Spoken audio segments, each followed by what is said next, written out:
મહેસાણા ભાજપમાં છેલ્લા 2 દિવસમાં કથિત ઓડિયો ક્લિપ વાયરલ થતાં ખળભળાટ મચી ગયો છે। મયંક નાયક અને નીતિન પટેલ બંનેના વિરુદ્ધ જે 2 અલગ ઓડિયો વાયરલ થયા છે તેમાં હવે ગાંધીનગરથી આદેશ છૂટ્યા છે। જી હા, મહેસાણા જિલ્લા પંચાયતના પૂર્વ પ્રમુખ તૃષાબેન પટેલના પતિ પિન્ટુ પટેલ અને મૌલિક પટેલ વચ્ચે જે વાતચીત થયેલી હતી તેની એક ક્લિપ બહાર આવતા મહેસાણાના રાજકારણમાં ગરમાવો આવી ગયો હતો। આ કથિત ઓડિયો ક્લિપમાં પિન્ટુ પટેલ રાજ્યસભા સાંસદ મયંક નાયક વિશે અપમાનજનક શબ્દો બોલી રહ્યા છે।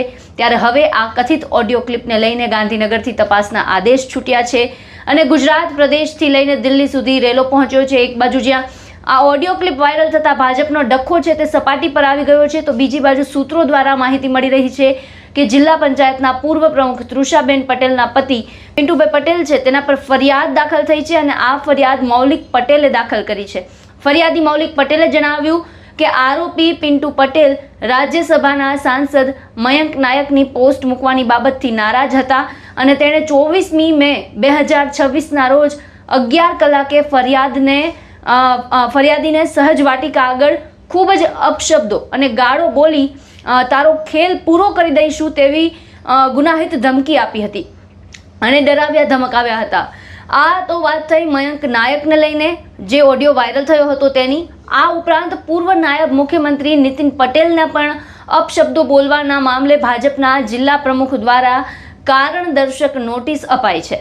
જી હા, મહેસાણા મહાનગરપાલિકાની ચૂંટણી બાદ વોર્ડ નંબર 8માંથી ચૂંટાયેલા કોર્પોરેટર ચંદ્રકાંત પટેલની એક ઓડિયો ક્લિપ શુક્રવારે વાયરલ થઈ હતી, જેમાં ચંદ્રકાંત પટેલ ભાજપના અન્ય એક નેતા સાથે ચૂંટણી મુદ્દે વાત કરી રહ્યા હતા।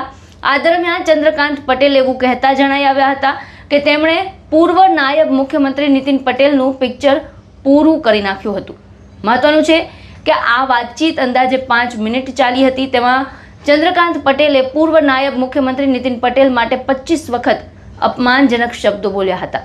આ મુદ્દે નીતિન પટેલે પોતે સ્પષ્ટતા કરતા જણાવ્યું હતું કે ઓડિયો મળ્યો ત્યારે અમારા ઉમેદવારો પસંદ કરવા માટેની પાર્લામેન્ટરી બોર્ડની બેઠક ચાલી રહી હતી।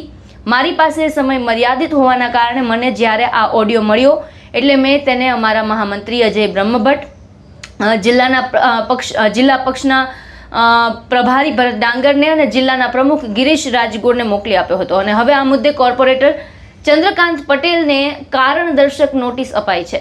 જિલ્લા ભાજપ પ્રમુખ દ્વારા આ મુદ્દે 3 દિવસમાં લેખિત ખુલાસો કરવાની તાકીદ કરાઈ છે અને ભાજપ દ્વારા આ બાબતની ગંભીર નોંધ લેવાઈ હોવાની નોટિસમાં ઉલ્લેખ પણ કરાયો છે।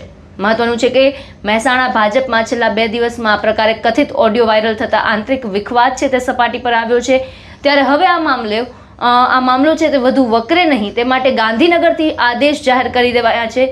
જોવાનું હવે રહેશે કે મહેસાણા જિલ્લામાં શરૂ થયેલો આ વિવાદને ઠારવા માટે સંગઠન શું નિર્ણય કરે છે।